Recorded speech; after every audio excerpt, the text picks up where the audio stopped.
அனைவருக்கும் கணித வணக்கம். இப்போ பார்க்க போகிறது 8ஆம் வகுப்புக்குரிய கணக்கு பயிற்சி 2இல் 3ல் 5ல் 2வது கணக்கை பார்க்க போகிறோம். முகங்கள் 10, உச்சிகள் 6 மற்றும் விளிம்புகள் 12 என்ற விவரங்களுக்கு f+b - e = 2 என்ற ஆய்லர் சூத்திரத்தை பயன்படுத்தி சரிபார்க்கவும் சொல்லி கணக்கு கொடுக்கப்பட்டிருக்கு. நமக்கு வந்து எஃப்னா முகங்கள் ஃபேஸ், உச்சிகள்னா வெர்டிசஸ், அப்புறம் விளிம்புனா எட்ஜஸ் அப்படிங்கிறத நம்ம தெரிஞ்சிருக்கோம்.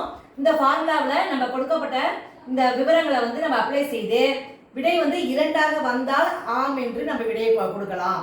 சப்போஸ் தவறாக வந்துச்சுன்னா இல்லைன்னு நம்ம போட போகிறோம். இப்போ பாருங்க, இந்த கணக்கை பொறுத்த வரைக்கும் முகம் ஃபேஸ் எவ்வளோ கொடுத்துருக்காங்க? 10.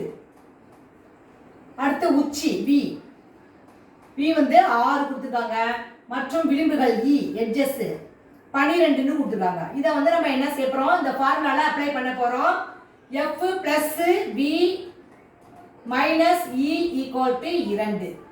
f என்பது 10 பிளஸ் v என்பது 6 மைனஸ் 12 எது எட்ஜஸ் விளிம்புகள் 12 ஈக்குவல் டு 2ன்னு கொடுத்துருக்காங்க.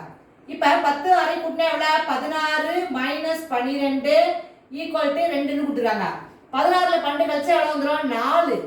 4 என்பது 2க்கு சமம் அல்ல, இஸ் நாட் ஈக்குவல் டு 2. அப்போ இல்லைங்கிறது தான் இந்த கணக்குக்குரிய விடையாகும். ஆய்லர் சூத்திரத்தை பார்க்கும் பொழுது சரிபார்க்கும் பொழுது சரியாக பொருந்தவில்லை அப்படிங்கிறத நம்ம சரியாக பொருந்தவில்லை. ஆன்சர் வந்து இல்லை. ஆய்லர் சூத்திரத்தை பயன்படுத்தி கணக்கு செய்யும் பொழுது இது சரியாக பொருந்தவில்லை அப்படிங்கிறத நம்ம முடிவுக்கு கொண்டு வந்துடலாம். புரிஞ்சுங்களா?